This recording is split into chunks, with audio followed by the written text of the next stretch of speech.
Margi saing menika mbok inggih Raden menawi tetira nedhang lajengaken yoga brata dedamel ingkang sumandhing ingkang kula anggap satunggaling pangrobeda wau dipun singkirna ingkang tebih murih diwananing sugeng paduka anggih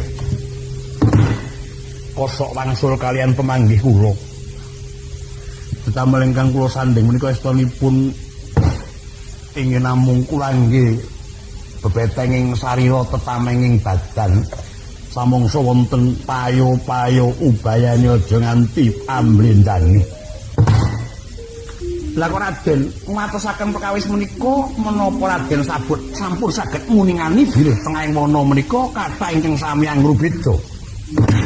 Sampun malih to kula menika namung jejering manungsa limrah boten lepat saking panggoda. Pangmaos agung ing jagat menika kasta dening panjenenganing para dewa parandene dinten menika ing kayangan wonten dardah ingkang tuwa saking pakartining titah. Lho kosik to kosik.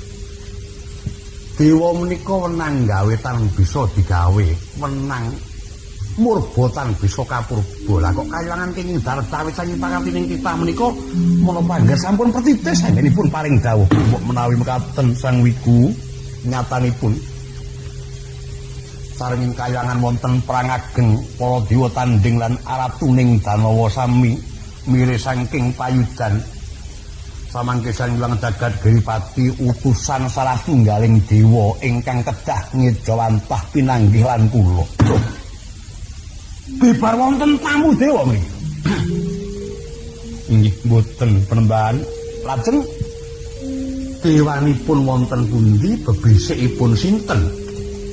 Menawi boten lepat dawata saking Suralaya abebisik Sang Hyang Bathara Indra inggih Sang Hyang Sakra Surapati.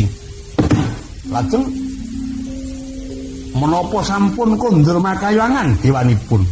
Duh pukulun inggih waleh-waleh menapa paduka sanes Arsipadya nanging inggih namung paduka ingkang kula sebat bebisik Bathara Indra. Duh anakku nger